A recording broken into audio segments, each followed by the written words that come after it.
starters, I'd like to make a couple of words of welcome today. I believe we have with us, perhaps over here, a group from St. Michael's, a group from the youth of St. Michael's Parish in the Galleria, my former parish, and so with great joy that they make pilgrimage here to the Co-Cathedral and join us for the sacred mysteries. So welcome everyone from St. Michael's.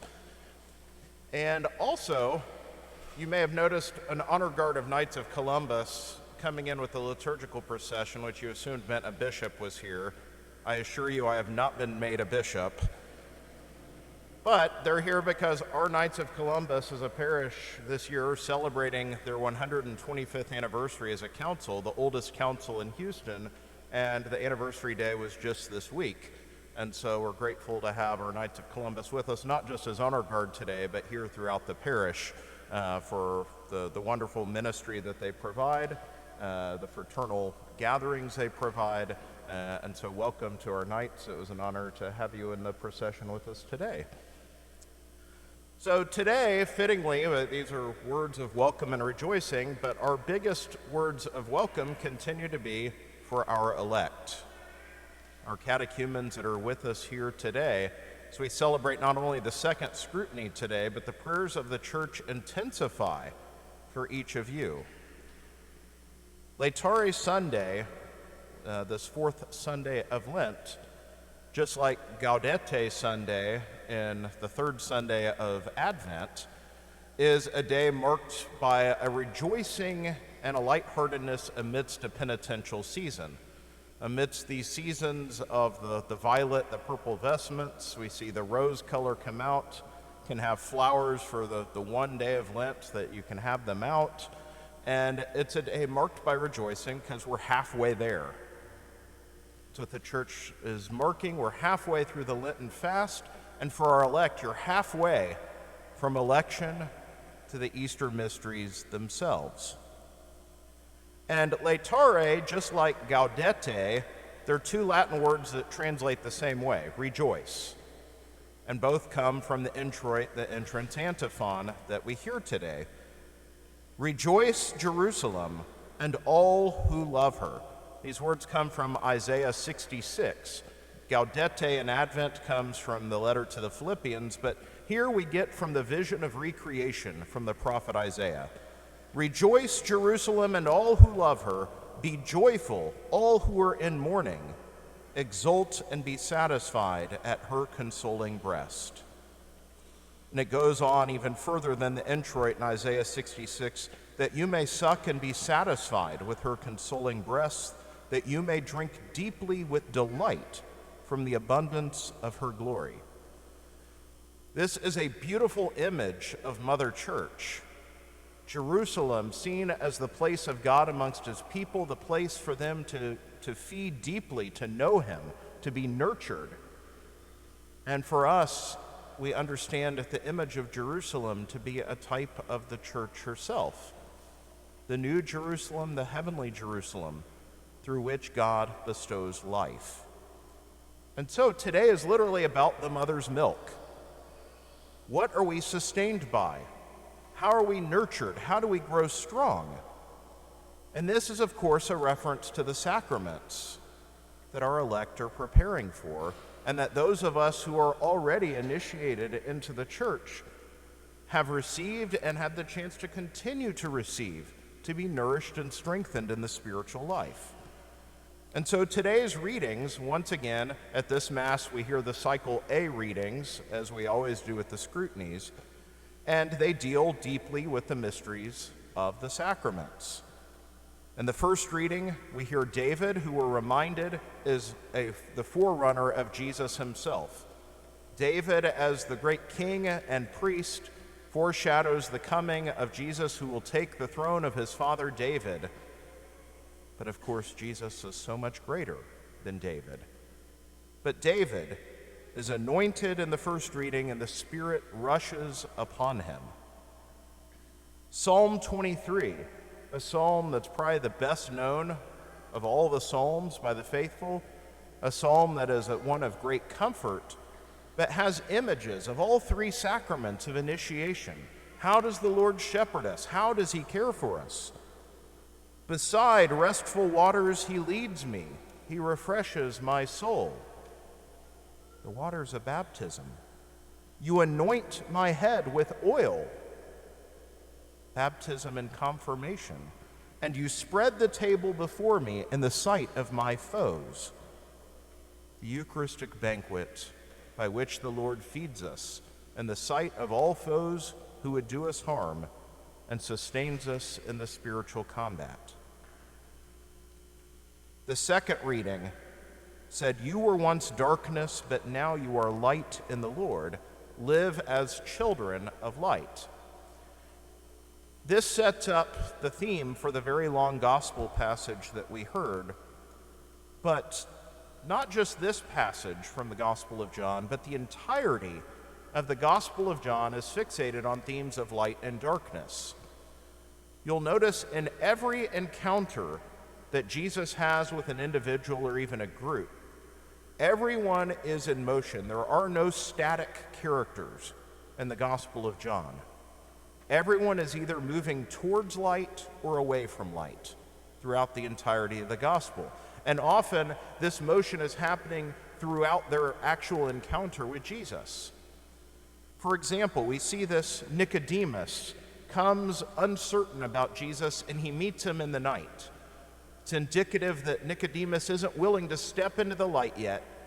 His curiosity is piqued by Jesus, but he remains in darkness for the time being.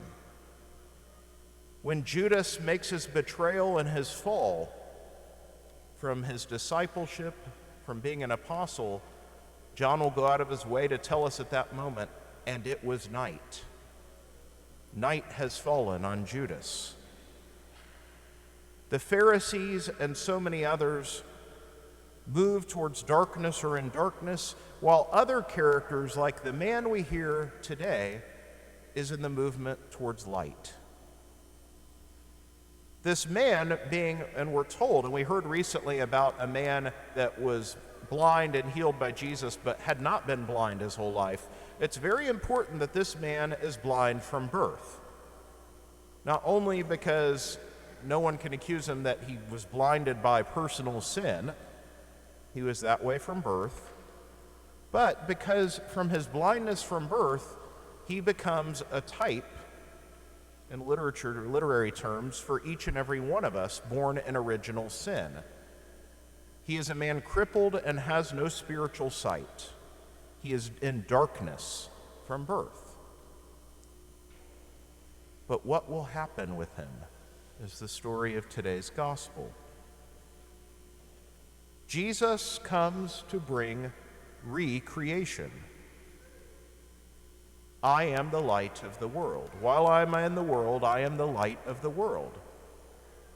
And so he comes as the remedy for this darkness. We'll notice that the actual healing takes up very few words in the gospel passage. It's kind of a nondescript miracle that happens, but all of the ink goes to the discussion around what happened. What did Jesus actually do? He spits on the ground, makes clay, and smears it on his eyes. Now, for those of us obsessed with cleanliness, this is kind of an unsettling account. Most of us, if a doctor in the office tried to heal us by spitting on us, we probably wouldn't take too kindly to it. It's a very earthy gesture, but it directly ties into the account in Genesis chapter 2. As Jesus breathes, or as some of the rabbinic account says, spits into the clay he created, the same one who said, "Let there be light," breathes his spirit upon the clay and forms man out of the earthy substance. And so in this, the man's eyes are opened. A recreation takes place.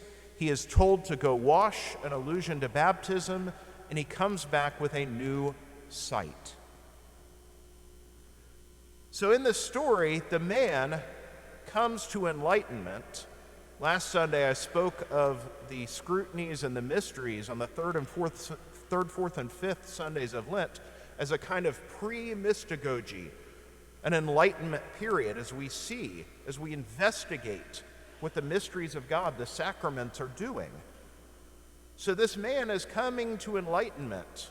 Not only has he received his sight, but we see a progression just throughout this account as it dawns on him more and more. And this is contrasted with the stubborn blindness of the opponents of Jesus. But not just them. We see even drug into the fray the man's parents. They're fearful, so they will not make testimony. Let him speak for himself. The Pharisees are obstinate. Meanwhile, the man moves from several times he's asked directly about Jesus. How does the progression go? The man called Jesus. He is a prophet. Oh, do you want to become his disciples? No, you're that man's disciple. And then lastly, do you believe in the Son of Man? Who is it? Me, the one speaking to you. I do believe, Lord. And he worships. Today's scrutiny reminds us that the world is in darkness under the reign of sin. Spiritual blindness can be found everywhere. Today, in the second scrutiny, in our prayers and in this exorcism, we pray that all that impedes your sight may be stripped away so that the light of Christ may shine brightly within you very soon. Not as man sees, does God see. For those of us who have been baptized, we are meant to be reminded of the light we have been given. At baptism, our parents, our godparents, were given a candle. The ritual says this light of Christ that you receive is to be kept burning brightly. Have we kept it burning brightly? Is the light of faith shining brightly within us? And by it, do we help to guide others from darkness to light? Do we try to see as God sees? This is what we, the baptized, must struggle with. But for you, our dear elect, we pray that your eyes may be opened to see in a whole new way. Awake, O sleeper, and arise from the dead, and Christ will give you light.